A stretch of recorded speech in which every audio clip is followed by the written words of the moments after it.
Salam sejahtera Malaysia, berita hari ini daripada Astro Awani.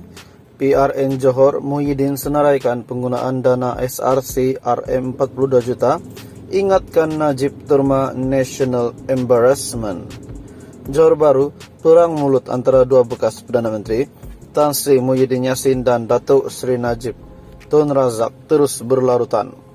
Dengan yang terbaru, ahli Parlimen Pago itu telah menyenaraikan penggunaan dana RM42 juta SRC International oleh bekas bosnya itu. Muhyiddin dalam perkongsian terbaru di Facebooknya berkata, bukti sahih penggunaan dana tersebut seperti disebut dalam mahkamah jelas menunjukkan ia tidak bermaksud untuk tujuan sedekah atau tanggung jawab sosial korporat CSR. Pengerusi Perikatan Nasional itu berkata, dana berkenaan ia sebaliknya digunakan oleh Najib atas tujuan pribadi dan politik.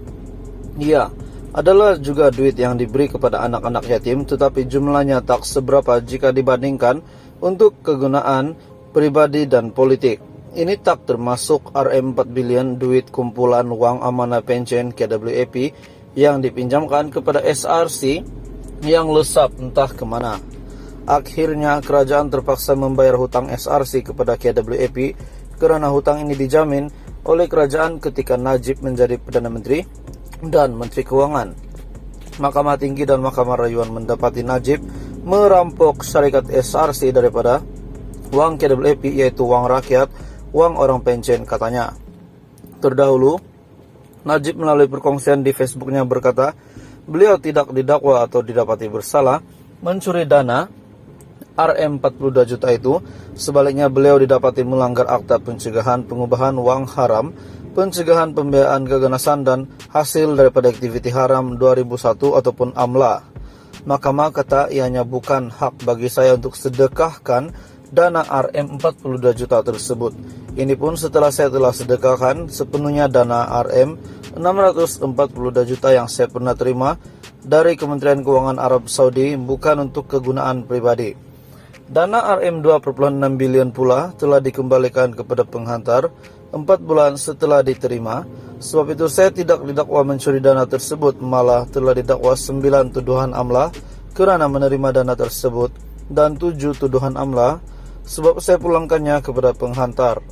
Mengenai tuduhan beliau telah menyebabkan negara bankrupt pula, Najib berkata, realitinya prestasi ekonomi negara adalah antara terbaik dalam rantau ASEAN sewaktu era pentadbiran beliau, di mana simpanan negara telah naik dari 800 bilion ringgit Malaysia kepada RM2 triliun.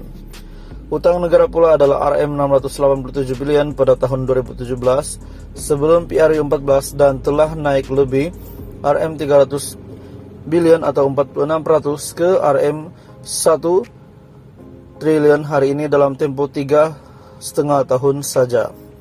Pasaran saham Malaysia pula telah naik lebih berganda dari 800 poin ke 1.896 poin sebulan dalam PRU14, yaitu paras paling tinggi dalam sejarah, tetapi telah jatuh ke 1.500 selepas PRU14. Perkongsian tersebut dibuat oleh Najib bagi menjawab kenyataan pengurusi PH, Datuk Seri Anwar Ibrahim, tentang isu-isu yang disebutkan di atas.